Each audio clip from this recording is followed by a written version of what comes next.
Àti fún àtẹ̀dọ̀ lórí ìkànnì ọmọlúwàbí o.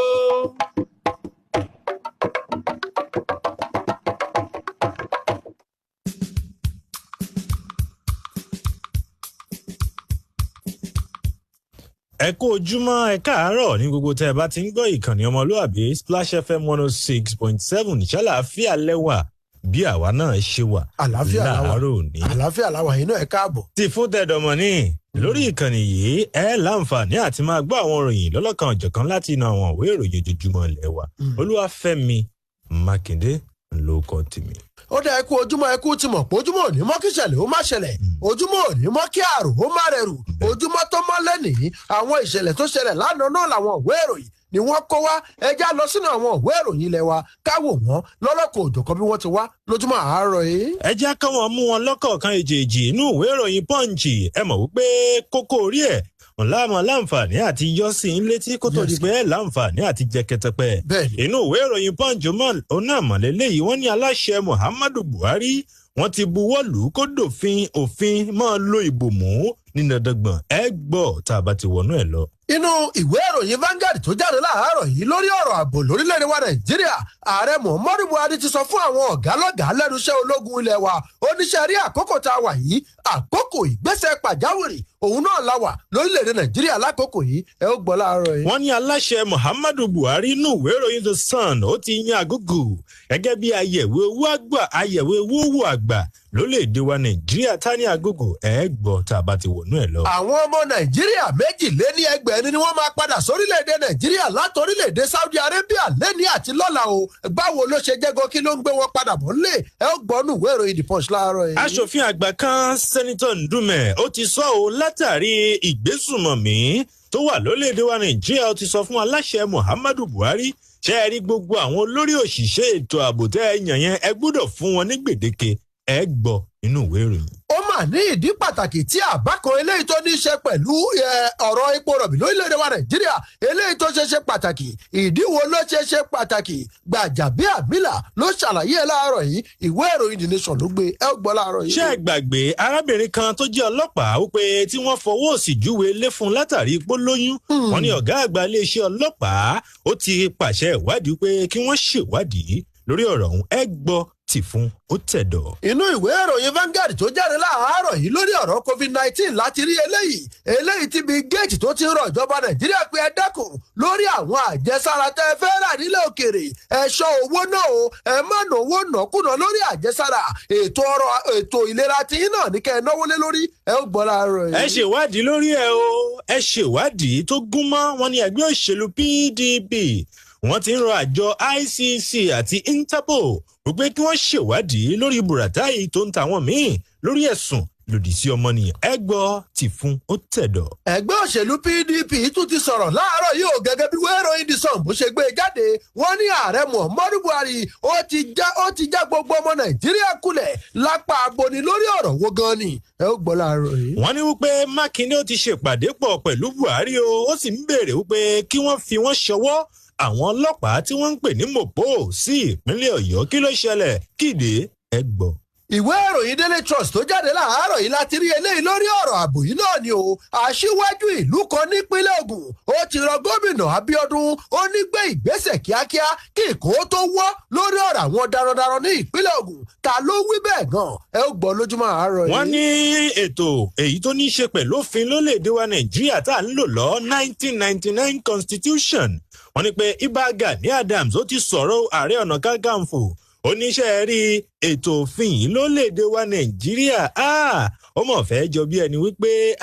ó fẹ́ jọ bí ẹni wípé kò fẹ́ dà ẹ gbọ́ kí lórí lọ́bẹ̀ tó fi wàrú ọwọ́. ẹ tètè fi kùlùkù pẹ̀lú àwọn darandaran lákòókò yìí àwọn àgbààgbà nú ẹgbẹ́ òṣèlú PDP wọ́n ti rọ gómìnà Akérédolú àti gómìnà Mákindé bẹ́ẹ̀ ìwé ìròyìn Vanguard ló fà wá láàárọ̀ yìí. látàrí àrùn COVID-19 ní ìpínlẹ̀ Gombe wọ́n ní ìṣeéṣe wọ̀ kí wọ́n kéde ìfìdímọ́lé pátápátá ní ìpínlẹ̀ Gombe wọ́n ní ẹni tí ń ṣe igbákejì gómìnà ní ìpínlẹ̀ ọ̀hún ló sọ bẹ́ẹ̀. inú ìwé ìròyìn leadership tó jáde láàárọ̀ yìí ibẹ̀ ní Sanwó-Olú ti sọ̀rọ̀ tó ní ohun tó jẹ ìjọba wa lógún nípínlẹ̀ Èkó òun náà ní láti rí o wípé àwọn ènìyàn wa lẹ́kọ̀ọ́ wọ́n gbé agbègbè eléyìí tó ní ààtò eléyìí tó gúnmọ́ ẹ ó gbọ́ lójúmọ́ àárọ̀ yìí. ẹ má jẹ́ àtorí àwíjàre kásá sọ pé kí tán ó tán lẹ́nu ẹ já lọ sókè lọ́hùn ná bá a bá padà wá ẹ láǹfààní láti gbọ́ àti fún àtẹ̀dọ̀. a tún ti gbé dé o. Àkọlé mara. àǹfààní ọ̀tun rèé lọ́dún tuntun iléeṣẹ́ àgbájọ Homes and Property Nigeria Limited lórí àwọn ilẹ̀ wọn agbénisókè high level city randa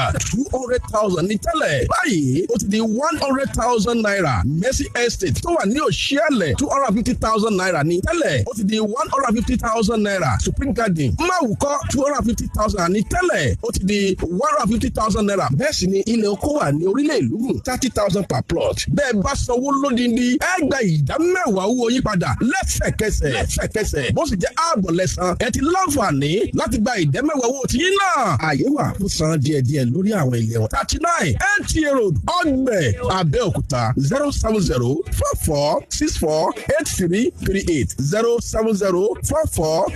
07044648338 àtúntì gbédé o ìparí oṣù kan níta wàyí ní àǹfààní yìí má jẹ́ òfò ẹrù. Àkọlé mara.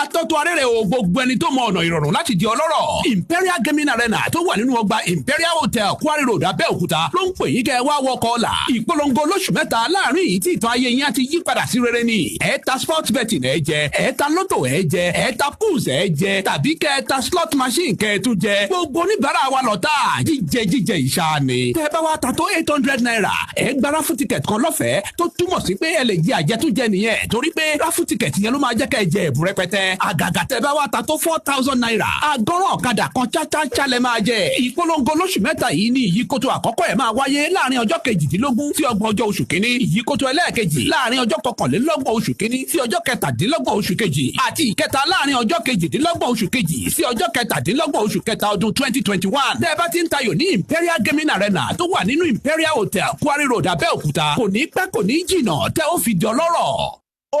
yá o. Ta ló sọ pé kò pọ̀ kẹ́? Ẹ̀bùn ńláńlá méjìlá lóníbàárà méjìlá fi ṣe ìfàjẹ́. Lọ́jọ́ Sunday tó gbẹ̀yìn oṣù tá a wá yìí. Ó tún yẹ ìdí àjọ ká. Ọ̀kadà, ẹ̀rọ ọlọ́ta, ẹ̀rọ amúnkan tuntun, mẹ́ṣíìnì ìránṣọ, 32 inches LED television, kẹ̀kẹ́ ológeere, generator, washing machine, home theatre, two-face burner, laptop, pẹ̀lú dídí ilẹ̀ púlọ̀tì kan. Iléeṣẹ́ IAS ò ní sọ̀rọ̀ àná di bá mi ìkójúmọ́ tó mọ́mọ́ yín lọ́wọ́. Ohun tá a bá sọ. Àwa ò ní fọgbọ́n àlùmọ̀kọ́rọ́ yìí dojú ọ̀rọ̀ rú. Ká tún mú nǹkan míì sọ. Gbogbo ẹ̀yin oníbàárà wa tẹ́ ẹ bá wa ralẹ̀ lóṣù December. Títí dọjọ́ Sátidé tó bá gbẹ̀yìn oṣù January yìí. Lẹ máa jẹ ìgbádùn yìí kò torí rẹ̀. Tètè tara ṣàṣà wá jẹ nínú àǹfààní Treasure Garden Máwùkọ́. 80,000 naira látà fún dídí ọ̀sẹ̀ méjì. Ó ti di 100,000 naira báyìí. Kò ní pẹ́ wọ́n mọ́ o.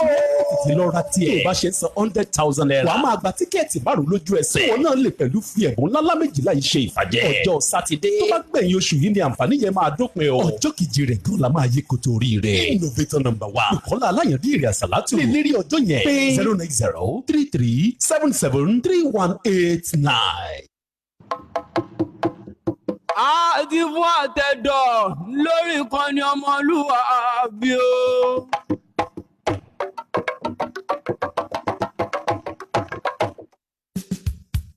ẹ káàbọ̀ padà ẹ já wá bẹ̀rẹ̀ sí ni máa tú àti fún àtẹ̀dọ̀ òròyìn padà lójúmọ́ àárọ̀ yìí Àyìnlá Ẹ̀gbá lórúkọ tèmi Mr. Jáwọ́sí. ó yẹ ẹja máa mú àwọn ìròyìn ọ̀hún nù ìwé ìròyìn The Punch èyí tó jáde lónìí wọ́n ní aláṣẹ Muhammadu Buhari wọ́n ní pé ó ti buwọ́lù kó dòfin o wọ́n ní pé aláṣẹ Muhammadu Buhari náà ló buwọ́lù ìyẹn ètò tó ní í ṣe pẹ̀lú òfin ètò ààbò coronavirus ọdún 2021 èyí tó sọ ọ́ di gbọ̀ngbọ̀ngbọ̀n ó pé ẹnikẹ́ni tó bá ń jáde láwọn ibi tí wọ́n ti ń jẹun ni ìyẹn tí wọ́n ń pè ní àwọn public place káàkiri ó gbúdọ̀ máa lo ìbòmú ó gbúdọ̀ máa lo ìbòjú lójúnà àti lè dẹ́kun ìtànká àrùn coronavirus lórílẹ̀‐èdè wa Nàìjíríà gẹ́gẹ́ bó ṣe sọ ẹni tí ń ṣe alága ìgbìmọ̀ tẹ̀kótó ìyẹn àjọ amúṣẹ́yá lórí ọ̀rọ̀ COVID-19 lórílẹ̀‐èdè wa Nàìjíríà Boss Mustapha òun ló sọ fáwọn oníròyìn nílùú Àbújá wọ́n ní pé lánàá òun náà ló sọ pé aláṣẹ Muhammadu Buhari òun bàbá ti buwọ́lù àbá yìí ó ti buwọ́lù kódòfin wọ́n ní pé aláṣẹ Muhammadu Buhari ó ń ṣiṣẹ́ látàrí òfin agbára èyí tí òfin tí wọ́n ń pè ní section 4 èyí tó ní í ṣe pẹ̀lú àwọn ètò ìlera lórílẹ̀‐èdè wa Nàìjíríà èyí tó gbélé lọ́wọ́ tọdún 2010 ẹ̀tọ́ ṣàṣàṣà ń bẹ lójú ewé kínní ìwé ìròyìn Punch. ìwé ìròyìn Vanguard lèmi á fi jáde ni màá fi ṣíde lójúmọ́ àárọ̀ yìí gẹ́gẹ́ bá a ti rí àgbọ́ pé ààrẹ Muhammadu Buhari ó ti sọ fún gbogbo àwọn ọ̀gá lẹ́ka ètò ààbò lórílẹ̀‐èdè Nàìjíríà ó ní lákòókò yìí ìgbésẹ̀ kíákíá òun náà la nílò lẹ́ka ètò ààbò gẹ́gẹ́ bá a ti rí ti fún tẹ̀dọ̀ ọ̀rọ̀ yẹn kà lójúmọ́ àárọ̀ yìí ààrẹ orílẹ̀‐èdè wa Nàìjíríà Muhammadu Buhari lánàá náà ló ti sọ fún gbogbo àwọn ọ̀gá lẹ́ka ètò ààbò lórílẹ̀‐èdè wa Nàìjíríà àwọn tí wọ́n ṣe ẹ̀gbá ipò wípé ṣe rí lórílẹ̀‐èdè Nàìjíríà lákòókò yìí ó ti wá di ìgbésẹ̀ pàjáwìrì tá a gbọ́dọ̀ gbé láti wá ìyọjú sọ̀rọ̀ ààrẹ Buhari òun náà ló sọ wípé kò tiẹ̀ rọrùn rárá láti jẹ́ pé gbogbo ìlérí tóun ṣe fáwọn ọmọ Nàìjíríà lọ́dún 2015 gbogbo ẹ̀ náà lòun múṣẹ o ó níṣẹ́ rí òun ń gbìyànjú òun sì ń tiraka láti rí i pé òun gba àwọn ọmọ Nàìjíríà sílẹ̀ lọ́wọ́ àwọn agbésùmọ̀mí àti ọ̀rọ̀ ààbò eléyìí tí ò fẹsẹ̀ múlẹ̀ ní Nàìjíríà ó ní ìyẹn ẹ̀kọ́ o ó ní bẹ́ẹ̀ èèyàn bá wá mú yẹn kó tún wá rò pé tó ọrọ̀ ajé Nàìjíríà kìíní ọ̀hún tún fi lọ́gbọ̀lọ́gbọ̀ a gbọ́dọ̀ tètè wá ìyanjú sí bó ṣe máa dúró gírí ó ní ìyẹn tó jẹ́ ìpèníjà kejì ó ní ìpèníjà ẹlẹ́ẹ̀kẹta òun náà ní ọ̀nà láti rí i pé agbógun ti ìwà àjẹbánu lórílẹ̀‐èdè wa Nàìjíríà ó ní ṣe rí i pé kíní ọ̀hún ò dẹrùn ó wá rọ gbogbo àwọn ọ̀gá lọ́gàá tí wọ́n ṣe ìgbàṣẹ lẹ́ka ètò ààbò ọ̀hún ó ní ẹ dákun o ẹ jẹ́ ọmọ Nàìjíríà tó jẹ́ olùfọkàntán ẹ ti ṣe yín bó ti yẹ kẹ́ ẹ ti ṣe bákan náà ló sọ fún wọn wípé ẹ ṣiṣẹ́ sí Nàìjíríà bó ti tó àti bó ti yẹ o ó ní èèmọ̀ eléyìí tó bá fòru wọ̀lú òru náà ní kẹ́ ẹ jẹ́ ká lè jáde pẹ̀lú orò pàápàá ní ààrẹ Muhammadu Buhari òun náà ló sọ̀rọ̀ yìí inú àtẹ̀jáde kan tí olùdámọ̀ràn pàtàkì lórí ọ̀rọ̀ òròyìn àti ìpolongo rẹ̀ olóyè Fẹ́mi Adésínà tó fi síta ibẹ̀ ló ti sọ̀rọ̀ wípé àkókò ìgbésẹ̀ pàjáwìrì òun náà la wà Nàìjíríà yìí o ẹ jẹ́ á ṣe ohun tó tọ́ kí ohun tó tọ́ kó lè jẹ́ tiwa lórílẹ̀‐èdè Nàìjíríà ìwé ìròyìn fàwa láàárọ̀ yìí. inú ìwé ìròyìn Nigerian Tribune ó náà lélẹ́yìí o látàrí ìgbésùnmọ̀mí lórílẹ̀‐èdè wa Nàìjíríà ẹnìkan ti sọ̀rọ̀ wọ́n ní ẹni tí ń ṣe sẹ́nitọ̀ Ndume wọ́n ní sẹ́nitọ̀ tí ń ṣojú apá gúúsù orílẹ̀-èdè èyí tó ní ṣe pẹ̀lú orílẹ̀-èdè wa Nàìjíríà ìpínlẹ̀ Borno ẹni tí ń ṣe alága ìgbìmọ̀ tẹ̀kótó lórí ọ̀rọ̀ tó ní ṣe pẹ̀lú àwọn ọmọ ológun Ali Ndume òun ló ti rọ aláṣẹ Muhammadu Buhari ẹníṣẹ́ rí gbogbo àwọn lórí èyí tó ní ṣe pẹ̀lú ètò ààbò tẹ́ẹ̀ṣẹ̀ ẹ gbọ́dọ̀ fún wọn ní gbèdéke láti borí àìsí ètò ààbò àti ìlọ́nilọ́wọ́gbà ìjínigbé èyí tó ń fi orílẹ̀-èdè wa Nàìjíríà lápè sẹ́nitọ̀ Ndume òun ló sọ pé iṣẹ́ rí gbogbo àwọn tí wọ́n yàn yìí tó jẹ́ àwọn lọ́gàálọ́gàá tuntun èyí tí aláṣẹ Muhammadu Buhari tó ti kọ́kọ́ ṣèlérí ẹ̀ fún wa lórílẹ̀-èdè wa Nàìjíríà láti ṣe ìrúgọ́gọ́ àti ìmúpadàbọ̀sípò ètò ààbò lórílẹ̀-èdè wa Nàìjíríà ó wá rọ̀ wọ́n o ó ní pé ṣe rí gbogbo àwọn tó ní í ṣe pẹ̀lú elétò ààbò lórílẹ̀-èdè yìí ẹ gbọ́dọ̀ fún wọn ní gbèdéke ìgbà báyìí lẹ fi gbọ́dọ̀ lò láti yanjú gbogbo ètò ààbò èyí tí ò sí lórílẹ̀-èdè wa Nàìjíríà wọ́n ní kì í ṣèyẹn nìkan o láìsí orílẹ̀-èdè wa Nàìjíríà a gbọ́dọ̀ fọwọ́sowọ́pọ̀ papọ̀ yàtọ̀ sí pé orílẹ̀-èdè wa Nàìjíríà wọ́n ní pé apá àríwá ìlà oòrùn orílẹ̀-èdè wa Nàìjíríà ẹ ṣèyẹn lé ní apá àríwá ìlà oòrùn lórílẹ̀-èdè wa Nàìjíríà wọ́n ní pé yíyàn tí aláṣẹ Muhammadu Buhari tó yan àwọn tó jẹ́ lọ́gàálọ́gàá nídìí ètò ààbò wọ́n ní pé àkí aláṣẹ Muhammadu Buhari wọ́n ní pé eléyìí ṣàfihàn wípé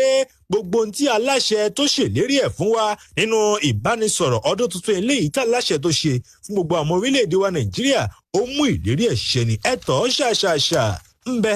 lójú ewé karùn-ún ìwé ìròyìn Tribune. inú ìwé ìròyìn The Punch tó jáde láàárọ̀ yìí ibẹ̀ nìròyìn eléyìí tó sọ pé ẹjẹ́ akọminú gidi lórí ohun tó ṣẹlẹ̀ ibẹ̀ náà ló wà gẹ́gẹ́ bá a ti rí àgbọ́ pé ààrẹ Muhammadu Buhari lórí yíyàn tó yan àwọn ọ̀gá àgbà ológun láwọn ẹ̀ka iléeṣẹ́ ológun orílẹ̀-èdè wa Nàìjíríà àgbọ́ pé ó ti tẹ̀lé ìgbìmọ̀ asòfin orílẹ̀-èdè wa Nàìjíríà ó ti tẹ̀ wọ́n lójúmọ́lẹ̀ lábẹ́ òfin o gẹ́gẹ́ bí ìwé ìròyìn The Punch bó ṣe gbé lójúmọ́ àárọ̀ yìí òun náà láti rí wípé ààrẹ lórílẹ̀-èdè wa Nàìjíríà ajagun fẹ̀yìntì Muhammadu Buhari lórí yíyàn tó yan àwọn ọ̀gá àgbà ológun lẹ́ka iléeṣẹ́ ológun lẹ́wà sípò ìyẹn níjẹta òun náà láti gbọ́ pé ó ti tẹ àṣẹ ilé ẹjọ́ kan eléyìí tí wọ́n pa lọ́dún 2013 eléyìí tí wọ́n gbé ìdájọ́ kalẹ̀ wípé ìgbàkúgbà tí ààrẹ orílẹ̀-èdè wa Nàìjíríà tó bá fẹ́ yan àwọn èèyàn ní ẹ̀ka ti àwọn ọ̀gá ológun lórílẹ̀-èdè Nàìjíríà ó gbọ́dọ̀ gbé gbọ̀dọ̀ lé ìgbìmọ̀ aṣòfin kọjá wọ́n gbọ́dọ̀ ṣèjíròrò lórí rẹ̀ kí wọ́n sì buwọ́lù kí wọ́n tó ṣe àgbọ́ pé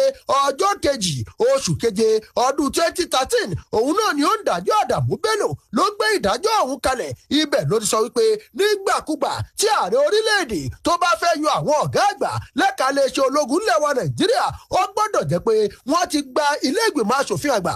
orúkọ wọn ti gbabẹ̀ kọjá wọ́n dẹ̀ buwọ́lù ni o àgbọ́ pé ọ̀rọ̀ yìí ò déédé níbẹ̀ bá ò bá gbàgbé wọ́n ní lọ́dún 2013 nígbà tí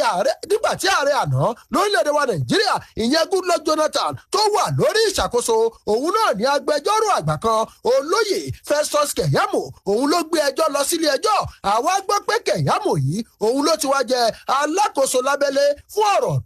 ọ̀rọ̀ òṣìṣẹ́ àti ìgbanisíṣẹ́ ní Nàìjíríà lákòókò yìí àgbọ́pọ̀ òun ló gbé ìjọba Goodluck Jonathan lọ sílé ẹjọ́ nígbà náà wípé ẹ dákun o ọ̀nà tí wọ́n fi yan àwọn ọ̀gá àgbà ológun ilẹ̀ wa ìyẹn sí ipò tí wọ́n wà ó yẹ kó gbọ́dọ̀ ilé ìgbìmọ̀ asòfin àgbà ilẹ̀ wa ó yẹ kó gbàbẹ̀ kọjá ṣùgbọ́n àwa gbọ́ pé níjẹta ìgbà tí wọ́n ń kéde àwọn ọ̀gá àgbà àwọn ilé ọmọ ológun ilẹ̀ wa wọn ò gbálé asòfin ilẹ̀ wa wọn ò gbàbẹ̀ kọjá rárá eléyìí tó wá ti ń kó àwọn èèyàn lóminú báyìí pé ó ṣeé ṣe o kí wàhálà míì ó túrúgbó ṣẹlẹ̀ láàrin iléeṣẹ́ ààrẹ àti ilé ìgbìmọ̀ asòfin ilẹ̀ wa torí pé ìdájọ́ kan ti wà nílẹ̀ tẹ́lẹ̀tẹ́lẹ̀ eléyìí tó ti kàn nípa wípé àwọn tó bá máa yàn sípò wọ́n gbọ́dọ̀ jẹ́ adelé ọ̀gá àgbà wọn ò gbọ́dọ̀ pè wọ́n ní ọ̀gá àgbà ṣùgbọ́n lákòókò yìí ọ̀gá àgbà ni wọ́n ń pè wọ́n tí ilé ìgbìmọ̀ asòfin ilẹ̀ wa tí wọn ò sì tí ì bọ́wọ́lù ẹ fẹ́ kà lẹ́kùnrẹ́rẹ́ ẹ mú ìwé ìròyìn The Punch tó jáde láàárọ̀ yìí. ọ̀fẹ́rẹ́ gẹ̀gẹ̀ inú ìwé ìròyìn Daily Independent tó náà mọ́ wa o wọ́n ní pé ẹgbẹ́ òṣèlú alátakò lórílẹ̀‐èdè wa Nàìjíríà ẹgbẹ́ òṣèlú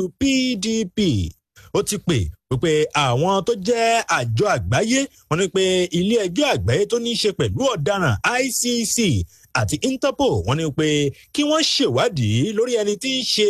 ọ̀gá àgbà iléeṣẹ́ ọmọ ológun orí ilẹ̀ tẹ́lẹ̀ rí Tuko Yusuf Buratai wọ́n ní pé kí wọ́n ṣe ìwádìí lórí ẹni tí ń ṣe ọ̀gá àgbà èyí tó ní í ṣe pẹ̀lú ètò ààbò lórílẹ̀‐èdè wa Nàìjíríà General Àbáyọ̀mí Ọlọ́runṣàkìn olóyè ẹni tí ń ṣe ọ̀gá àgbà tó ní í ṣe pẹ̀lú àwọn ọmọ iléeṣẹ́ ológun orí omi Vice Admiral Ibok Ekwe Bass ẹni tí ń ṣe ọ̀gá àgbà èyí tó ní í ṣe pẹ̀lú àwọn ọmọ iléeṣẹ́ ológun ojú òfurufú Air Marshal Sadiq Abubakar wọ́n ní pé ẹgbẹ́ òṣèlú yìí òun náà ní pé kí wọ́n ṣe ìwádìí lórí wọn látàrí ìwà ẹ̀sùn èyí tó yẹ pé wọ́n ń tẹ̀ ẹ̀tọ́ ọmọnìyàn lójúmọ́lẹ̀ èyí tí àwọn tó jẹ́ ọ̀gá àgbà àwọn iléeṣẹ́ ọlọ́pàá iléeṣẹ́ àwọn ọmọ ológun lórílẹ̀‐èdè wa Nàìjíríà èyí tí wọ́n ń ṣe lábẹ́ ìṣàkóso wọn wọ́n tún tẹ̀ ọwọ́ iwájú gẹ́gẹ́ bí ẹgbẹ́ òṣèlú PDP bí wọ́n ṣe fi síta wọ́n ní pé wọ́n gbọ́dọ̀ ṣe ìwádìí lórí ìgbà tí wọ́n ń lò nípò ẹgbẹ́ òṣèlú ọ̀hún wọ́n tún fi síta wọ́n ní pé lẹ́yìn ìgbà tí wọ́n bá ti ṣe ìwádìí tí wọ́n bá ti wá rí wípé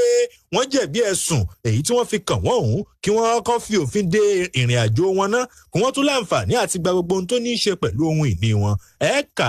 ń bẹ lójú ewé kẹsàn-án ìwé ìròyìn Daily Independent. ìwé ìròyìn The Punch náà ló sì wà lọ́wọ́ tèmi gẹ́gẹ́ bí mo ti rí ìròyìn ń bẹ̀ lójúmọ́ àárọ̀ yìí ibẹ̀ ni mo ti rí o wípé àwọn ọmọ Nàìjíríà méjìlélẹ́gbẹ̀rin òun náà ló jẹ́ pé wọ́n máa dé sí Nàìjíríà láti orílẹ̀-èdè Saudi lẹ́ni àti lọ́la o gẹ́gẹ́ bá a ti rí ìròyìn yẹn kà iléeṣẹ́ tó ń rí sí ọ̀rọ̀ ilẹ̀ òkèèrè lórílẹ̀-èdè wa Nàìjíríà wọ́n ti sọ di mímọ̀ wípé àwọn ọmọ Nàìjíríà méjìlélẹ́gbẹ̀rin 802 òun náà ni wọ́n máa padà sórílẹ̀-èdè wa Nàìjíríà láti orílẹ̀-èdè Saudi Arabia ìyẹn lónìí ọjọ́bọ̀ àti lọ́la ọjọ́ ẹtì gẹ́gẹ́ bá a ti rí àgbọ̀ ipá àwọn ọmọ Nàìjíríà náà òun náà ló jẹ́ pé inú àhámọ́ òun náà ni wọ́n wà torí pé ọ̀nà tí wọ́n fi wọlé sórílẹ̀-èdè Saudi Arabia kò ń ṣe ọ̀nà tó bá òfin mu àwa gbọ́ pé bí wọ́n bá máa dé sórílẹ̀-èdè Nàìjíríà pápákọ̀ ọkọ̀ òfurufú àgbáyé tó jẹ́ ti Nnamdi Azikiwe tó wà nílùú Àbújá ibẹ̀ náà ni wọ́n máa balẹ̀ sí tí àwọn ọ̀gá lọ́gàá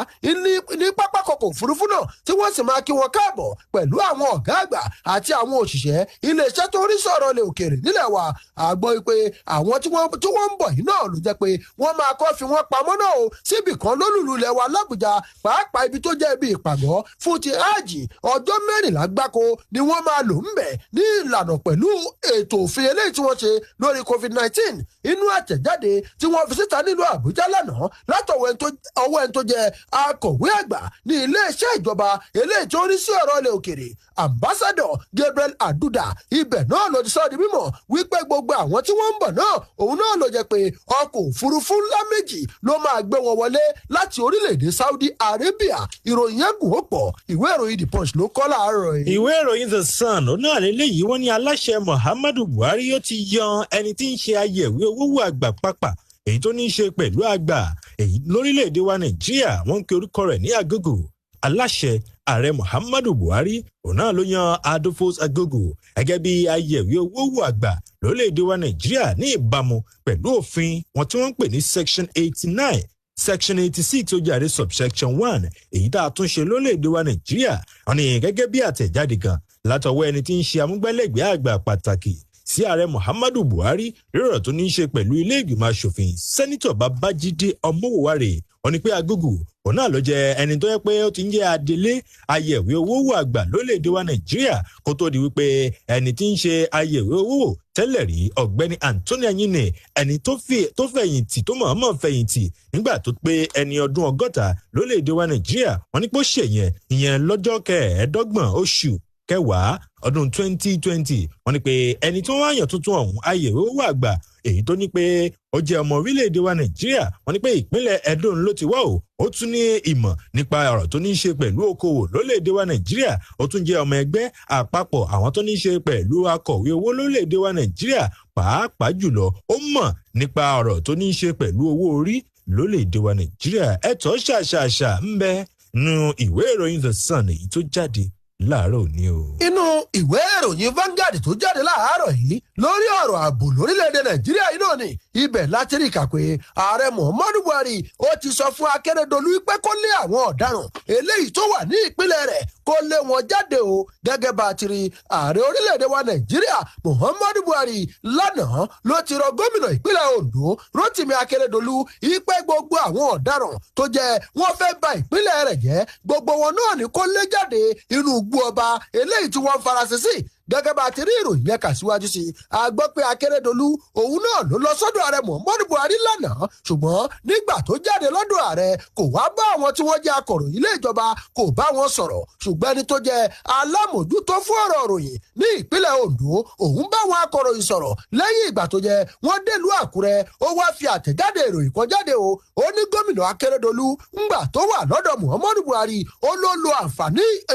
ìfojúrinjú àwọn méjèèjì láti sọ fún Buhari ibi tí ọ̀rọ̀ ààbò dé ìyẹn ní ìpínlẹ̀ Ondo ó níbẹ̀ ní ààrẹ Muhammadu Buhari ló ti wá sọ fún Akérédolú pé má jẹ́ kí ìlú ó bàjẹ́ mọ́ ọ lórí gbogbo àwọn tí wọ́n bá jẹ́ ọ̀dàlúrú tí wọ́n fẹ́ bàlújẹ́ rí i dájú pé ó lé wọn jáde o ní gbogbo ibi tí wọ́n bá farasin sí a gbọ́ pé Akérédolú òun náà ló jẹ́ pé ó ń sọ pé àwọn èèyàn ṣì òun gbọ́ ni o òun ò sọ pé kí àwọn Fúlàní àti darandaran kí wọ́n kúrò ní ìpínlẹ̀ Ondo òun tóun sọ ni pé iṣẹ́ tẹ́ ẹ bá fẹ́ ṣe ẹ ṣe ní gbàgbó òde kí gbogbo èèyàn kọ́ mọ̀ ẹ má lọ farasin sínú igbó ọba o ẹ̀yin tẹ́ wà ní igbó ọba ẹ jáde kúrò ńbẹ̀ ẹ̀yin tẹ́ bá dẹ̀ ń darán ní ìpínlẹ̀ Ondo ẹ wá fi orúkọ sílẹ̀ kíjọba ó mọ gbogbo ibi tẹ́ wà kó sì mọ̀rú ẹni tẹ́ jẹ́ ó ní ṣùgbọ́n ìròyìn fastafosto táwọn èèyàn ń gbé òun náà ló fà á tí wọ́n fi sọ pé Akérédolú ó ti ní kí gbogbo Fúlàní kó kúrò nípínlẹ̀ Ondo ó ní kò rí bẹ́ẹ̀ ààrẹ Muhammadu Buhari ó wá sọ fún Akérédolú ìpè níbikíbi ní Nàìjíríà àwọn ọ̀daràn ò gbọ́dọ̀ níbìkan tí wọ́n máa farasin sí ẹlẹ́ wọn jáde níbi tí wọ́n bá wà ìwé ìròyìn Vanguard ló fà wá lójúmọ́ àárọ̀ yìí. inú ìwé ìròyìn Daily Independent tó náà mọ̀lẹ́lẹ́ yìí níbi tá a ti rí Mákindé gómìnà ìpínlẹ̀ Ọ̀yọ́ onímọ̀ ẹ̀rọ Ṣèyí Mákindé wọ́n ló ṣe ìpàdé pọ̀ pẹ̀lú ẹni tí ń ṣe ààrẹ lórílẹ̀‐èdè wa Nàìjíríà ààrẹ Muhammadu Buhari wọ́n ní pé gómìnà Ṣèyí Mákindé lọ́jọ́rú àná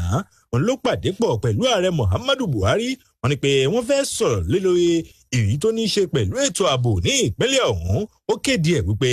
ìṣèjọba òun náà ni àwọn láfojúsùn láti jàlòdì síwà àbàjẹ́ pàápàá jùlọ ìjínigbé àwọn jàǹdùkú ìpani ní ìpakúpa èyí tó ti ń ṣẹlẹ̀ ní ìpínlẹ̀ ọ̀hún Mákindé ń gbò ṣèpàdé tán tó bá àwọn tó ń jẹ́ akọ̀ròyìn tílé ìjọba tí ń bẹ nílùú Àbújá tó ń bá wọn sọ̀rọ̀ ó ní gbéṣẹ́ rí àwọn tó ń jẹ́ ọ̀tá ní ìpínlẹ̀ ọ̀hún làwọn karambà ní ẹ̀dá àwọn ọ̀daràn abojúwò kòwòkò ní ìpínlẹ̀ ọ̀hún ó tẹ̀ wọ̀ wájú ó ní pé ìgbà ẹ̀kẹ́ wọn fọwọ́ ti lé o bí ìgbà aláàmù mìíràn báwọn náà ṣe ń fọwọ́ ti ògiri wọ́n ní pé àwọn tó ní í ṣe pẹ̀lú ètò ààbò jákèjádò orílẹ̀-èdè wa Nàìjíríà wọ́n gbọ́dọ̀ fọwọ́sowọ́pọ̀ láti ṣàrídájú wípé gbogbo àwọn tó jẹ́ karambà ní ọ̀daràn ẹ̀dá yìí ò ní wọ́n lé kúrò ní ìpínlẹ̀ ọ̀hún. ìwé ìròyìn The Sun tó jáde lójúmọ́ àárọ̀ yìí ibẹ̀ lẹ́gbẹ́ òṣèlú PDP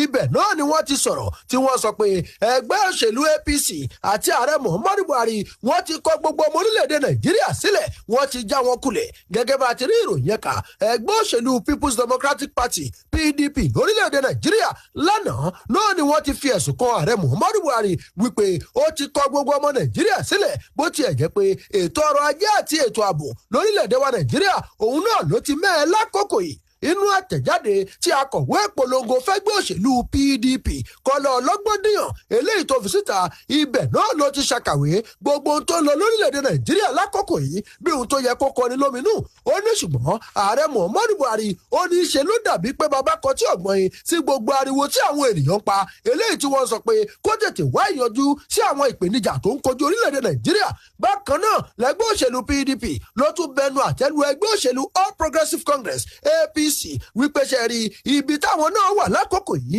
ohun tó ń ṣọmọ Nàìjíríà ipe kò ṣe wọ́n rárá wọ́n ní nírú àkókò tó jẹ́ àkókò ewu tá a wà yìí wọ́n ní ṣó wá yẹ kó jẹ́ pé ẹgbẹ́ òṣèlú APC bí ọmọ ẹgbẹ́ wọn ṣe máa pọ̀ sí òun náà ló yẹ kí wọ́n máa lé kiri lákòókò yìí wọ́n ní ohun tó jẹ́ pé àwọn ló yẹ kí wọ́n máa ṣètò ètò atọ́nà àti ìdarí fúnjọba àpapọ̀ lórí bí orílẹ̀-èdè Nàìjíríà lórí bó ṣe ń lọ wọ́n ní bọ́mọ ẹgbẹ́ ṣe máa pọ̀ sí òun náà lẹ́gbọ́n ẹgbẹ́ òṣèlú APC ni wọ́n lé dípò kí wọ́n ṣe ohun tó tọ́ láwùjọ o ẹ fẹ́ kà lẹ́kùnrẹ́rẹ́ ìwé ìròyìn The Sun ló gbé lójúmọ́ àárọ̀ yìí. ìwé ìròyìn The Punch èyí tó jáde láàárọ̀ ni ó ti sọ̀rọ̀ wọ́n ní ẹni tí ń ṣe ààrẹ ọ̀nà kakanfò tilẹ̀ Yorùbá Ìbà Gani Adams ó ti sọ̀rọ̀ wọ́n ní pé ètò òfin lórílẹ̀‐èdè wa Nàìjíríà èyí tó yẹ pé òfin 1999 Constitution òun náà ló yẹ pé wọ́n kọ́ léèbó wọ́n ní pé ó wà satanic wọ́n ní pé orílẹ̀-èdè wa Nàìjíríà a gbọ́dọ̀ fọwọ́sowọ́pọ̀ ká sì tún òfin yìí ṣe òfin ọdún 1999 ká tún ṣe kí àlàáfíà kó lè rẹ́sẹ̀ wálẹ̀ lórílẹ̀-èdè wa Nàìjíríà. Gani Adams ó ṣàpèjúwe òfin ọ̀hún pé ó wà satanic gẹ́gẹ́ bí wọ́n ṣe kọ́ léèbó ó ní pé bí orílẹ̀-èdè wa Nàìjíríà bá sì ṣe ń lọ yìí kò dáa fún orílẹ̀-èdè wa Nàìjíríà ó sọ nígbà tó ń ṣe ìfọ̀rọ̀wánilẹ́nuwò lórí ètò orí iléeṣẹ́ móhùnmáwòrán kan èyí tó ṣe lọ́jọ́rú àná ó ní pé wàhálà orílẹ̀-èdè wa Nàìjíríà ó ní wípé ohun tó ti wà tẹ́lẹ̀ tó ti wà tẹ́lẹ̀ òun ni àwọn èèyàn tí wọ́n ń ṣe èyí tó ní í ṣe pẹ̀lú òfin tí ó sì bá bí orílẹ̀-èdè wa Nàìjíríà bá ṣe wà ní ìsìn bí ó ṣe bá mu òfin orílẹ̀-èdè wa Nàìjíríà ó ń fẹ́ àtúnṣe. Gani Adams ló sọ bẹ́ẹ̀. ní ìpínlẹ̀ Ògùn ìwé ìròyìn Daily Trust ni mo wọkọ̀ ẹ̀ wá síbí lórí ọ̀rọ̀ ààbò yìí náà ni o aṣíwájú ìlú kan ó ti rọ gómìnà Dàpọ̀ Abíọ́dún láti gbé ìgbésẹ̀ ní kíákíá kí nǹkan tó wọ́ ní ìpínlẹ̀ Ògùn gẹ́gẹ́ bá ti rí aṣíwájú agbègbè kan ní ìpínlẹ̀ Ògùn olóyè Tóyìn Àmùsù òun náà ló ti rọ gómìnà Dàpọ̀ Abíọ́dún wípé kó tètè gbé ìgbésẹ̀ eléyìí téèyàn ń tètè gbé láti lè rí i pé gbogbo ohun tó ń ṣẹlẹ̀ láwọn agbègbè wa kò tàn dé ìpínlẹ̀ Ògùn ó ní pàtàkì ọ̀rọ̀ eléyìí tó ní ṣe pẹ̀lú àwọn darandaran eléyìí tó jẹ́ pé ó ti di nǹkan tó ní fẹ́ di wàhálà sáwọn ìpínlẹ̀ kan lọ́rùn ní pàtàkì irú eléyìí tá a rí ní ìpínlẹ̀ Ọ̀yọ́ láìpẹ́ yìí kó má bàa di pé kíní ọ̀hún tàn dé ìpínlẹ̀ Ògùn Àmùsù òun náà ló ń fèsì sí ọ̀rọ̀ kan nílùú Abẹ́òkúta níbi tó ti gbọ́ pé àwọn darandaran kan òun náà ni wọ́n kọlu arábìnrin kan ìyẹn obìnrin eléyìí torúkọ rẹ̀ ń jẹ́ Mọ́rẹ́níkejì Sàlámì nígbà tó ń lọ sí ibi ilẹ̀ rẹ̀ kan ní ojú òpópónà Orù sí Àwà níjọba àbílẹ̀ Àríwá Ìjẹ̀bú ìyẹn nípínlẹ̀ Ògùn ibẹ̀ náà ló ti sọ̀rọ̀ wípé ṣe rí eléyìí tá a tún gbọ́ nípínlẹ̀ Ògùn yìí kò yẹ kó rí bẹ́ẹ̀ wípé àpẹẹrẹ ló jẹ́ o ibi tí ọ̀rọ̀ wá dé lákòókò yìí gómìnà Dàpọ̀ Abíọ́dún ẹ dákun ẹ má sùn ẹ tètè gbé ìgbésẹ̀ akọ ẹ pé gbogbo àwọn èèyàn eléyìí tó jẹ́ abẹnugan lórí ọ̀rọ̀ ààbò ní ìpínlẹ̀ Ògùn ẹ tètè pè wọ́n sí pàdé ká tètè wá ohun tá a fẹ́ ṣe o ẹ má jà á wò pé ó dìgbà tí nǹkan bá wọ́ ká tó máa wá ọ̀nà àtúnṣe torí pé kí nǹkan má ṣẹlẹ̀ òun náà ló yẹ ká tètè dènà rẹ̀ ó ní ó bà mí kò dùn mí ó yàtọ̀ sẹ́ni tí ò bà rárá olóyè Àmùsù ó wá sọ fún gómìnà Dàpọ̀ Abíọ́dún ó ní bẹ́ẹ̀ èèyàn bá ń gbọ́ ipe ní ọmọ làkejì òun jó ohun tó dáa ni pé kíru ẹni bẹ́ẹ̀ kó tètè ràn wọ́n lọ́wọ́ lápá ẹ̀bẹ̀ kó má ba rántí ẹ̀ náà ni o ó ní ṣe rí ọ̀rọ̀ àwọn darandaran eléyìí tó jẹ́ pé ó ti wá di kọ̀rọ̀ jọ́gbó sáwọn ìpínlẹ̀ kan lọ́rùn kó má ba wá di ohun ọ̀ràn sáwa náà lọ́rùn ní ìpínlẹ̀ Ògùn ó tó àkókò kí gómìnà Dàpọ̀ Abíọ́dún kó pe àwọn tí wọ́n ní í ṣe lẹ́kẹ̀ẹ́ ètò ààbò nípínlẹ̀ Ògùn kí wọ́n tètè wá ọ̀nà tí wọ́n máa gbé gbà ìwé ìròyìn Daily Trust ló gbé lójúmọ́ àárọ̀. ìwé ìròyìn Vanguard náà lélẹ́yìí wọ́n níbi Gates ó ti sọ̀rọ̀ ó kìlọ̀ ó fi ìkìlọ̀ síta fún orílẹ̀-èdè wa Nàìjíríà wọ́n ní ẹyẹ náwó lórí àjẹsára ẹ fi owó ṣọwọ́ sí èyí tó ní í ṣe pẹ̀lú ètò ààbò alábọ́dé lórílẹ̀‐èdè wa Nàìjíríà. Wọ́n ní ẹni tó ń ṣe ìdásílẹ̀ Microsoft ọ̀hún òun ló fi ọ̀rọ̀ síta o. Ó ní pé dípò owó tá ń fi láti lọ ra àwọn tó ní í ṣe pẹ̀lú àjẹsára láti lè dẹ́kun àrùn COVID-19 lórílẹ̀‐èdè wa Nàìjíríà, ohun tó yẹ kí ìjọba orílẹ̀-èdè wa Nàìjíríà ohun tó yẹ kí wọ́n ṣe ni wípé àwọn ilé ìwòsàn alábọ́dé pẹ́pẹ́pẹ́ òun ló yẹ kán mọ́ láǹfààní àti ṣe ìdásílẹ̀ rẹ̀ lójú náà àti lè láǹfààní láti ṣe ìrúgọ́gọ́ ètò ààbò lórílẹ̀-èdè wa Nàìjíríà, ètò ìlera pàápàá jùlọ géètì. Òun náà ló pe ọ̀rọ̀ tó sọ yìí òun ló bá ti ẹni tí ń ṣe gómìnà ìpínlẹ̀ Kogi Yahaya Bello tó sọ. Ó ní pé orílẹ̀-èdè wa Nàìjíríà èyí tó yẹ pé èrò tá à ń gbà láti ra abẹ́rẹ́ àjẹsára èyí tó yẹ pé owó rẹ̀ tó àbàtẹ̀ 400 billion lórílẹ̀‐èdè wa Nàìjíríà, wọ́n ní kò mọ̀ ní jẹ́ kí ètò ìlera orílẹ̀‐èdè yìí kò ní jẹ́ kí ó láǹfààní àti irú gọ́gọ́ sí i. Wọ́n ní pé látàrí owó tí ò sí yìí kí wọ́n lo àwọn owó yìí tí wọ́n fẹ́ lò láti fi ra abẹ́rẹ́ àjẹsára kí wọ́n fi ṣe ìpèsè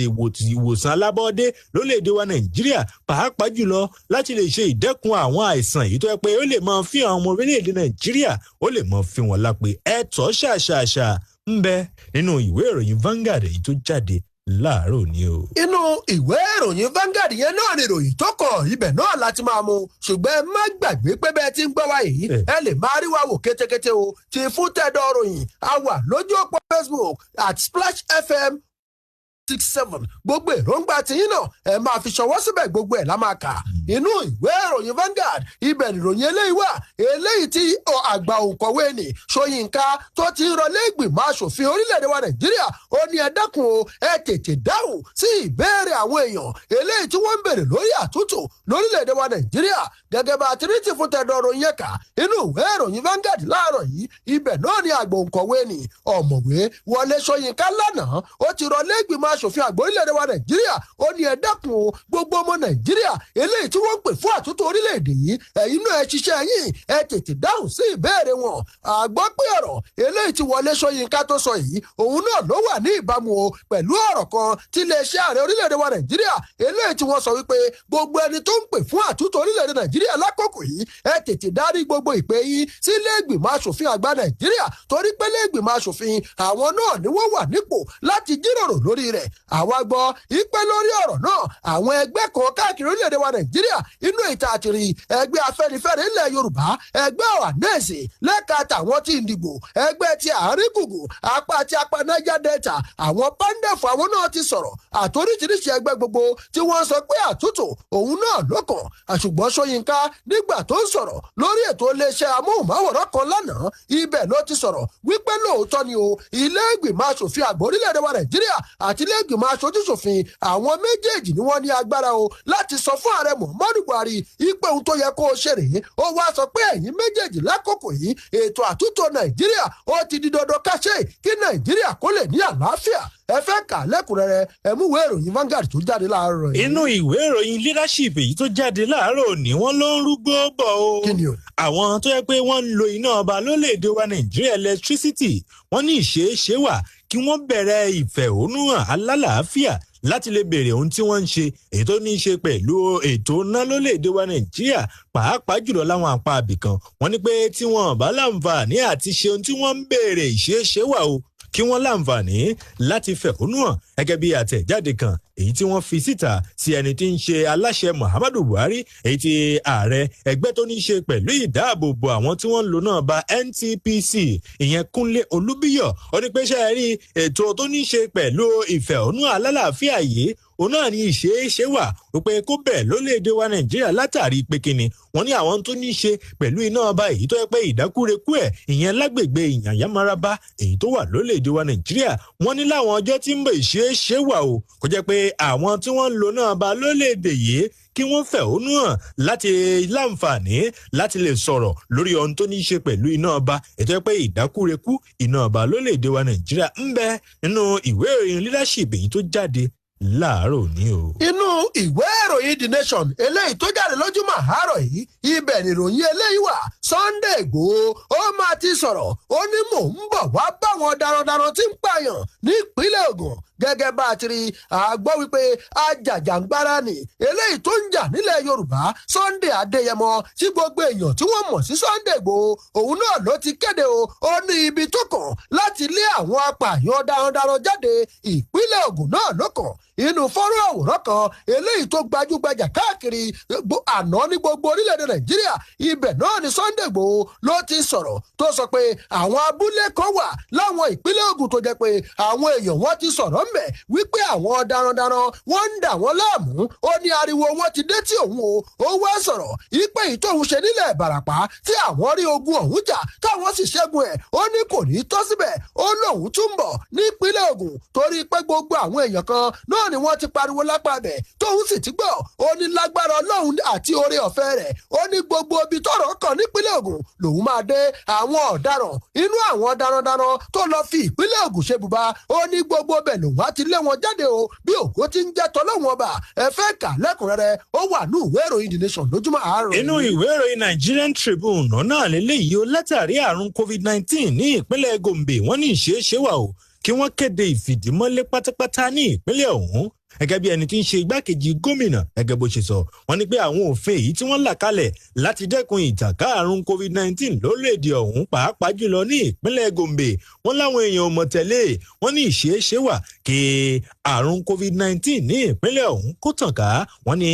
kójúmọ́ rí bí gbogbo ara báyìí ó náà mọ̀ lògùn ẹ ìdí abájọ rèé tán fi sọ pé ìjọba ìpínlẹ̀ ọ̀hún ó ní ìṣeéṣe wà kí wọ́n láǹfààní àti kéde ìfìdímọ́lé pátápátá ní ìpínlẹ̀ ọ̀hún wọ́n ní pé ìkìlọ̀ yìí òun náà ni wọ́n fi síta lọ́jọ́rú àná wọ́n ní pé ẹni tí ń ṣe alága ìgbìmọ̀ tó ní í ṣe pẹ̀lú ìṣàmójútó àrùn COVID-19 àti ẹni tí ń ṣe igbákejì gómìnà ní ìpínlẹ̀ ọ̀hún dókítà Manasseh Daniel Jatwa òun náà ló kéde ẹ̀ o wọ́n ní pé ṣe é rí ìjọba ìpínlẹ̀ yìí àní bẹ́ṣùgbẹ̀gbà ká kéde ìfìdímọ́lé pátápátá táwọn èèyàn tí wọ́n bá lọ pẹ̀lú àrùn èyí tí wọ́n bá lọ pẹ̀lú àwọn òfin èyí tó ń dènà ìtànká àrùn COVID-19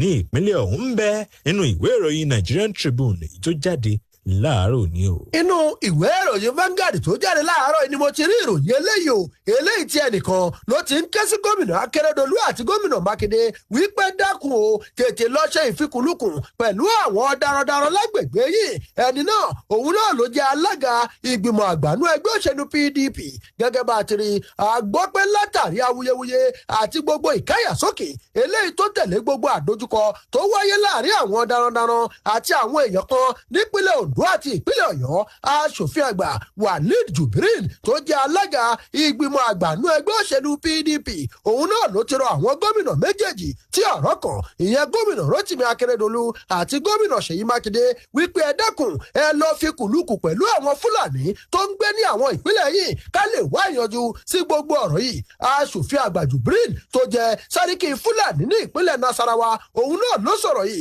inú àtẹ̀jáde kan eléyìí tó fi síta fún àwọn akọ̀ròyìn nílùú Àbújá ibẹ̀ ló ti sọ̀rọ̀ wípé ṣe rí gómìnà Akérédolú ti ìpínlẹ̀ Ondo àṣẹ tó pa wípé kí àwọn darandaran kí wọ́n kúrò ní ìpínlẹ̀ rẹ̀ àṣẹ yẹn ò dá o torí pé àwọn àgbààgbà tí wọ́n wà nú àwọn Fúlàní lórílẹ̀‐èdè Nàìjíríà ohun tó sọ ó lè má jẹ́ kó rí ìdùnnú wọn ibẹ̀ náà ló wá ti sọ̀rọ̀ ó ní mo ké sí gbogbo ọmọ Nàìjíríà ní pàtàkì àwọn gómìnà nípínlẹ̀ Ondo àti ìpínlẹ̀ Ọ̀yọ́ àti gbogbo àwọn olùgbé ní ìpínlẹ̀ méjèèjì pẹ̀lú gbogbo àwọn tí ọ̀rọ̀ kàn lẹ́ka ètò ààbò àti gbogbo àwọn Fúlàní tó wà ní gbogbo àwọn ibi tí ọ̀rọ̀ kàn ó ní gbogbo yín ẹ bára yín sọ̀rọ̀ ẹ pé àrò àtọ̀dọ̀ fi inú yín o kẹ́ ẹ jẹ́ kájọ wá ìyanjú sọ̀rọ̀ tó wà ńlẹ̀ yìí torí pé Nàìjíríà ìlú gbogbo wa ni o bára ò bá sì rokùn ara ò lè radìyẹ ẹ jẹ́ wọ̀nà tá a fi máa bára wa gbé pọ̀ ní àlàáfíà tí wàhálà ò ní ṣẹlẹ̀ ìwé ìròyìn Vanguard ló fà wá lójúmọ́ àárọ̀. ṣé ẹ gbàgbé nù ìwé ìròyìn The Punch èyí tó jáde láàárọ̀ ní obìnrin kan tó jẹ́ ọlọ́pàá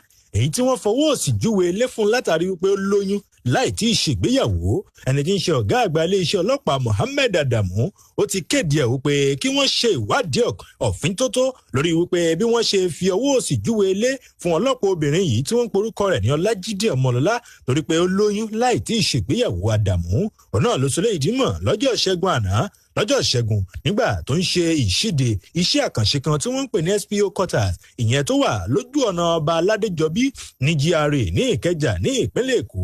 lọ́jọ́rú àná nígbà tí wọ́n sọ fún pé bàbá wọ́n máa ti fọwọ́ òsì júwe ilé fún ẹni tí ń ṣe ọlọ́pàá obìnrin látàrí pé ó lóyún láì tí ì ṣègbéyàwó ní pé ẹ wò ó á ṣe ìwádìí tó gúnmọ́ láti lè mọ ìdí ọ̀rọ̀ ọ̀hún ń bẹ nínú ìwé ìròyìn The Punch tó jáde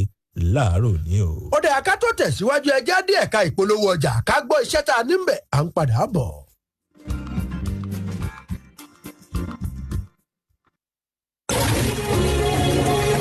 ire bá fojú hàn lọ́dún tuntun tó sì jẹ́ ire àrígbámú dandan ni ká sáré mọ́. Ajíkòrédé Homes and Property Nigeria Limited ní tá a bá kó jọ gbìyànjú firalẹ̀ tó sì jẹ́ ojúlówó àwa náà lẹ́tọ̀ọ́ láti gba ẹ̀ṣẹ́ pọ̀ lórí àwọn ilẹ̀ wọn tó jẹ́ ọ̀pọ̀ kú ọ̀yọ̀kú. Ilẹ̀ Máwùkọ́ Blessed Estate 100,000 naira ni lórí ìrìn ìṣẹ́jú márùn-ún Excellent Estate tó wà ní Randa ìrìn ìṣẹ́jú mẹ́wàá 120,000 naira ní. Ilẹ̀ Ṣódẹkẹ́tì tó Sáàbù Abẹ́òkúta 250,000 naira ní. Bẹ́ẹ̀ sì ni ilẹ̀ Òṣèlẹ̀ tí ó ti di wámútìrẹ́ báyìí 150,000 naira ní lórí ìrìn ìṣẹ́jú méjì péré. Bẹ́ẹ̀ bá san owó yín tán lẹ́ẹ̀kan ẹ lẹ́tọ̀ọ́ láti gba ẹ̀bùn tó lé ní 10,000 naira lẹ́sẹ̀kẹsẹ̀ bẹ́ẹ̀ ti sẹ́ ìdajì ẹ̀yin náà lẹ́tọ̀ọ́ sí ẹ̀bùn tó jọjú. Number 3 Adata Road Ìsàlẹ̀ Akẹ́ lẹ́gbẹ̀tẹ̀ house Abẹ́òkúta 09035750706 09035750706 ọjọ́ kẹẹ̀ẹ́dógún oṣù kejì ọdún yìí ní àǹfààní yìí mọ̀. Ajíkòrédé ti kórè wọ̀lú ẹ máa bọ̀ ẹ wá bò wìtì.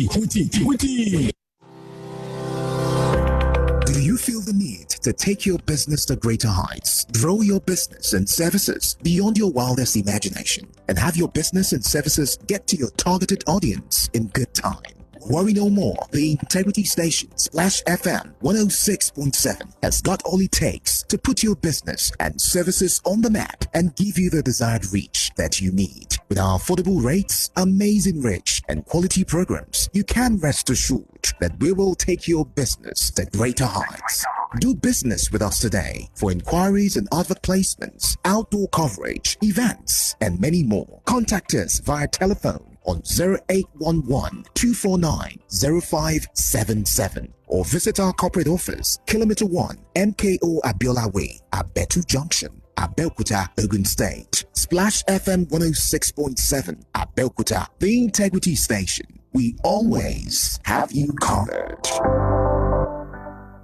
àdúpẹ́ ṣé o gbogbo ẹ̀yin tí ẹ ti darapọ̀ pẹ̀lú àwọn olóríire tí wọ́n ti wá ralẹ̀ oko lóṣù January yìí níléeṣẹ́ First January Agro Investment Limited gbogbo ẹ̀yin tí ẹ sì ń pè fún ẹ̀bẹ̀ àti sún àkókò tí a dá pé ilẹ̀ oko yẹn yóò dópin ní rírà ní 32,000 naira fún plọ̀tì kan dondo lógúnjọ́ oṣù kìíní yìí àti gbọ́ o ìgbìmọ̀ ìṣàkóso iléeṣẹ́ First January ní ká fi ilẹ̀ bẹ́yẹn wọ́n ní kó wà bẹ́yẹn títí di ìparí oṣù January yìí ní 32,000 naira bí ẹ ṣe ń rà á ẹ lè mú jàǹfààní nípa gbígbé fún àgbẹ̀ kó bá yín lò ó tí yóò wá máa gba owó tó jọjú lórí rẹ̀ lọ́dọọdún bí ẹ̀ka tí ẹ rà bá ṣe pọ̀ tó bẹ́ẹ̀ náà ni èrè tẹ́ jẹ lórí rẹ̀ yóò ṣe pọ̀ tó ọ̀pẹ́jì ọ̀dẹ́dá ìlárò ayétòrò ìmẹ̀kọ alábàtà káàkiri ní àwọn ilẹ̀ yìí wà níléeṣẹ́ First January Agro Investment Limited ẹ kú máa tara ṣàṣà máa bọ̀ ní ọ́fíìsì wọn tó wà ní First Floor and Southern House Quarry Road Pepsi Labẹ́òkúta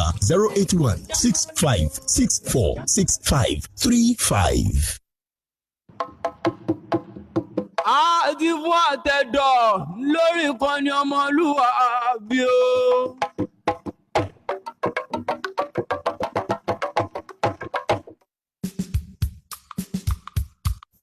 tọ́ ẹ ṣeun ẹ káàbọ̀ padà ti fún tẹ̀dọ̀ ní lórí ìkànnì ọmọlúwàbí ẹ má jẹ́ á dá yín lágara ẹ jẹ́ aṣojú òpólẹ̀ kẹ́ láǹfààní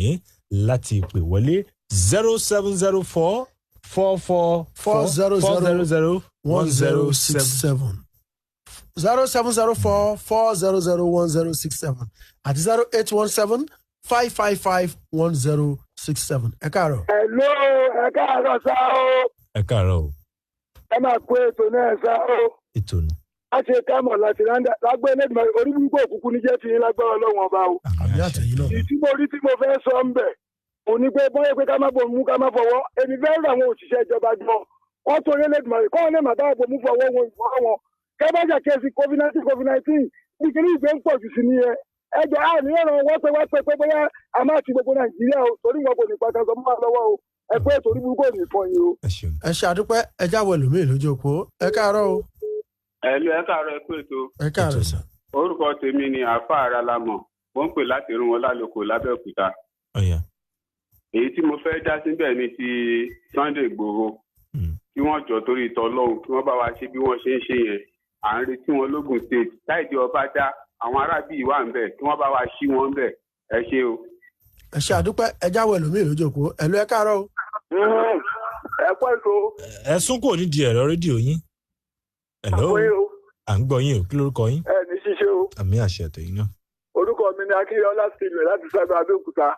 nítorí fẹ́ dá sí náà ni ti obìnrin ọlọ́pàá tí wọ́n ní wọ́n dá dúró yẹn kí wọ́n jọ kan bójú àánú wo ṣùgbọ́n kí ọ̀rọ̀ rẹ̀ kó jẹ́ ẹ̀kọ́ fún gbogbo àwọn tá bá ti fẹ́ gbà sí. òfin tá bá ti fi sílẹ̀ òun náà ló yẹ ká máa tẹ̀lé. ẹ ṣé o ẹ kú ètò kò ní sí. ẹ ṣe àdúpẹ́. ẹ já tún wọ ẹlòmíì lójú òpó ẹ ló ẹ káàárọ̀ o. ẹ káàárọ̀. ẹ káàárọ̀ ojúmọ́. ojúmọ́ rí ni o. mo kí bọ̀dá Fẹ̀múlà kan sàmúlẹ̀ kí à ń lẹ́gbàá náà. kò sí Fẹ́mi Mákindé ló wà Fẹ̀múlà kásítà ń bí o. so orúkọ tèmi ni Táyé Tápà ọmọ ìyẹlẹ́pà Mr Network láti ìlú Abẹ́òkúta. ẹlẹ́ni mo fẹ́ dá sí nípa èyí tí gómìnà ìpínlẹ̀ Ọ̀yọ́ tí ẹgbẹ́ àwọn àmọ̀tẹ́kùn wọn kó wọn sí ìgboro ẹ̀ ní ìpínlẹ̀ Ògùn náà rọ gómìnà kan rọ àwọn àmọ̀tẹ́kùn yìí wà náà lágbára gan káwọn náà ṣiṣẹ́ tí yẹ pé ètò ààbò kó lọ déédéé la fẹ́ o lágbá ọlọ́wọ́ aláìdààmú kò ní jẹ́ tóníkàlùkù ànújẹ́ òní bàjẹ́ o. àmì ẹ ṣé o. internet ló pé o. ẹ ṣe àdúpẹ́ ẹ̀lú ẹ kó ojúmọ́ o ẹ káàárọ̀ ìyẹn tí ó ti kúrò lápá bẹ̀ ẹ kó ojúmọ́ ẹ káàárọ̀ lápá bíi. ẹ káwọ́ ẹ kó ojúmọ́. yes sir. ẹ kó ojúmọ́ o. ọlọ́run pín ní pàlàkàrí lágbára ọlọ́run. àmì àtẹ̀yìn náà. Aṣíwájú Fatai láti NT lọ́gbẹ̀. lórí ti Sunday Igboho ẹ̀lẹ́mí náà fẹ́ sọ sí kó jọ nítorí ọlọ́run ìpínlẹ̀ Ògùn kó ètò máa bọ̀ ní o èmi sọ́la kó dé o kí wọ́n wá gbà lọ́wọ́ àwọn fúlàní yìí o tó ń dá aláàmú gan lágbára ọlọ́run àníyàn aláwọ̀ ẹjọ́ lọ́wọ́ ìrẹ̀lẹ̀ àbẹ́ wọn. ẹ ṣe àdúpẹ́ ẹ ṣe àdúpẹ́. Hello ẹ káàárọ̀. Ore ẹ kú ojúmọ́ ẹ káàárọ̀ ẹ̀ tó wà lápá bí 07044001067. ẹ wọ́n gbàgbé pé ẹ lè fi ṣọwọ́. ẹ káàárọ̀. ẹ káàárọ̀. o. ẹ kú ojúmọ́ aláyọ̀. ojúmọ́ rí ni o. Evangelist Kẹ́hìndé Fátẹ́rù ló ń pè láti láàrú. ó yá. ojú òní ti lórúkọ Jésù. àmì àṣẹ àtẹ̀yìn náà. èyí tí mo fẹ́ dá sí bẹ́ẹ̀ náà ni ètò ààbò náà mo fẹ́ tún pẹ̀. kí àwọn ìjọba kan jọ torí Ọlọ́run. wọ́n dá àbùbù wa lórílẹ̀‐èdè Nàìjíríà. yẹn ká dẹ̀ máa gbàdúrà sọ́dọ̀ Ọlọ́run ọ̀dọ̀ náà làbó wà. iṣẹ́ yóò ní jóná. àmì àṣẹ. ẹ já wo ojú òpó Facebook bóyá a lè rí àríwísí ẹnìkan àbí méjì ńbẹ̀. Ajíbádé Tìámíyù wọ́n ní ẹ kú ètò gẹ́gẹ́ bí ààrẹ ṣe ti yan àwọn ọ̀gá aláàbò kí wọ́n rí i wípé àwọn ṣe ojúṣe wọn náà ló dáa kò sí ìdúró fún wọn o àwọn gómìnà ìpínlẹ̀ South West àti àwọn ọba wa iṣẹ́ ló wà nílẹ̀ báyìí kí àwọn náà má dúró rárá lórí àwọn darandaran yìí kí a ṣèlú bó ti tọ́ ká má sì ti òṣèlú bọ̀ God bless Nigeria God bless South West ẹ ṣe àdúpẹ́ Ajíbádé Tìámíyù ẹ káàárọ̀ lójú òpó. Hello. ẹ bá kó ojúmọ́ o. ojúmọ́ rí ni o. onílé láti ṣe yọ̀yẹ̀. ó yẹ bàbá. èyí tí mo fẹ́ dá sí ni lórí ọ̀rọ̀ àmọ̀tẹ́kùn yẹn kí ìjọba ìpínlẹ̀ Ògùn kan náà jọ̀kọ́ kó èsì bẹ̀rẹ̀ iṣẹ́ lógún ṣe jìnnà lágbọ́ Ọlọ́run bá wà láìdààmú ìjẹ́sí wa ẹ̀kú ètò. àmì àṣẹ. lójú òpó ti Facebook Sanitarian Akínọlá Olúwarótìmí wọ́n ní ẹ kú ètò mo fẹ́ kí olóyè Sunday Adéyẹmọ Ìgbòho Òòṣà káàbọ̀ sí ìpínlẹ̀ Ògùn láti wá bá wa lé àwọn aṣekúpani tí wọ́n fi iṣẹ́ darandaran bojú ní ìpínlẹ̀ yìí àwọn èèyàn oníṣẹ́ láabi wọ̀nyí wọ́pọ̀ níjọba ìbílẹ̀ Ọ̀dẹ́dá àti àríwá Yewa mo sì fẹ́ gba àwọn ọlọ́pàá ní ìpínlẹ̀ Ògùn láti gbárùkù tí wọ́n kí wọ́n jọ ṣe àjọṣepọ̀ ní ìpínlẹ̀ wa Sanitarian Akínọlá Dánlólú Ọ̀nàsọ̀yà àwọn náà sọ pé à ń dúró de Sunday Igboho ní ìpínlẹ̀ Ògùn gẹ́gẹ́ bó ti ṣèlérí o long live Ìgbòho Òòṣà. ó yẹ kí bàbá Sanitarian ó yẹ kán sanwó announcement o. èwo nìyẹn. announcement náà làwọn kí Sunday Igboho káwọ. ó dáa ẹ kó ojú ẹ káàárọ̀. ẹ káàárọ̀ o ẹ káàárọ̀. Alájà Ọlátúnbọ̀sún láti Ọlọ́runṣògo. ẹ káàárọ̀ Alájà. ẹ tún ṣe ẹjọ́ nípa ti àwọn àmọ̀tẹ́kùn yẹn ni àwa náà ti nídìí ẹ lógun ṣéèkì o lúwa ò ní dàrú o ẹ tún ṣe o. hello. ẹja tún wẹ̀lú. ẹja wẹ̀lú mi lójú òpó ẹ káàárọ̀. hello ẹ káàárọ̀. akójúmọ́. ojúmọ́ rẹ ni o. orúkọ tèmi lẹ. kílẹ̀ pé yìí. dé látàárọ̀ mílùgbọ́n bá ń toko. kílẹ̀ pé orúkọ yín àgbọ̀ dáadáa. captain ọmọ adé látàárọ̀ mílùgbọ́n bá ń toko. captain oya. ètò mo fẹ́ sọ sí ni tọ̀rọ̀ Sunday Igboho yẹn lágbára Ọlọ́run ogun àjàyè náà máa jà nílẹ̀ káàró jíire o. ok Akeem Mustapha lójú òpó Facebook àwọn sọ pé àwọn tí wọ́n jẹ́ ọ̀gá àgbà ológun tí wọ́n ṣẹ̀ gba ipò yìí wọ́n ní wọ́n nílò àwọn ọjọ́ díẹ̀ torí pé wọ́n mọ̀ wípé àwọn agbésùmọ̀mí ó pọ̀ lórílẹ̀‐èdè wa Nàìjíríà wọ́n ní kò dẹ̀ sí idán kan eléyìí tí wọ́n fẹ́ sáré pa wọ́n náà wọ́n rọgbọ ọmọ orílẹ̀‐èdè Nàìjíríà ká fún wọn ní àkókò díẹ̀ kí wọ́n fi rí ohun tí wọ́n máa ṣe ní apá ti àwọn ètò ààbò. Hello, ẹ kú ojúmọ́. ẹ káàárọ̀ o. ẹ káàárọ̀. ojúmọ́ rí ni o. mo kí ẹ̀gbọ́n mi àìlẹ́ta mo dẹ̀ kí ẹnì kejì tó wà ń bẹ̀. orúkọ yín àti bíbélì sókè. owó lábí ọ̀sẹ̀ ń tìkì mọ̀ pé ládòkè jẹ̀mọ̀ lábẹ́ ta. ó yá. tí àwọn ti àmọ̀tẹ́kùn yẹn ìjọba ìpínlẹ̀ Ògùn kí wọ́n tètè ṣe kíákíá kí wọ́n bá wa rí sí àwọn tí wọ́n náà ó yẹ kó ti bẹ̀rẹ̀ iṣẹ́ ti pẹ́. ètò ààbò ìlú ó ṣe kókó ó ní gómìnà oní chief security state kankan kí wọ́n tètè bá ṣe ètò àmọ̀tẹ́kùn yẹn kí wọ́n tètè bẹ̀rẹ̀ iṣẹ́ ní kíákíá àmì rí wà lábẹ́ fún state ẹ ṣeun. ẹ ṣe àdúpẹ́ o. hello ẹ tó wà lápá bíi. ẹ káàárọ̀. ẹ káàárọ̀ o. ẹ káàárọ̀ ẹ kú ojúmọ́. ojúmọ́ rí ni o. ojú ò ní tí ì lágbára Ọlọ́run àti ẹrẹ́lẹ́ máa ṣe nìkan. àmì àtẹ̀yìn náà. ẹnjìníà Saheed láti ìjẹun Abẹ́òkúta. ó yá sà. tí mo fẹ́ dá sí àwọn elétò ààbò tí wọ́n ṣe iṣẹ́ lé lọ́wọ́ yẹn tí wọ́n ṣe tójú àmì tí wọ́n ṣe dáadáa tíjọba dẹ̀ gbìyànjú láti ra àwọn nǹkan tó tọ́ sí nǹkan ọ̀dà ogun kan rà fún wọn dáadáa nǹkan tí gbogbo Nàìjíríà yìí ṣe ń lọ ìtàn lọ́wọ́ bá wa tó Nàìjíríà tó láti ẹ̀fẹ̀ nìrí wà láǹbẹ̀ o àmì ẹ ṣe àdúpẹ́ ẹ jẹ́ ká máa fi mọ ní apá ibi tá a bá dé lójúmọ́ àárọ̀ yìí lórúkọ gba àwọn ikọ̀ tá a jọ mú ètò ọ̀hún wá Adéṣọpẹ́ Oníbòkun ní amójú ẹ̀rọ tó bá wa tẹ̀ sí wa tẹ̀ sẹ́yìn bákan náà tó kẹ̀ ìyẹn ló yẹ kẹ́ rí wa wò lójú òpó ti Facebook onímọ̀ ẹ̀rọ Uchendu Emele ló wà ní agbára lókè lọ́rùn ó pọ̀ lápá rẹ̀ olóyìnbó kan tó máa ń sọ. You got it, man. ẹ já kò lápá mi láàárọ̀ yìí lórúkọ olóòtú ìròyìn wa Roland Imoera àti àwọn ikọ̀ ẹ̀ Ọlámilékan sí Àyìnlá lórúkọ tèmi ọmọ Ẹ̀gbá ni mí ẹ ṣe ìròyìn rẹ̀ àtayọ̀ òní wọn lọ́ọ̀dẹ̀ nìkankan wa. Olúwafẹ́mi ọmọ Mákindé lórúkọ tèmi The Cultured.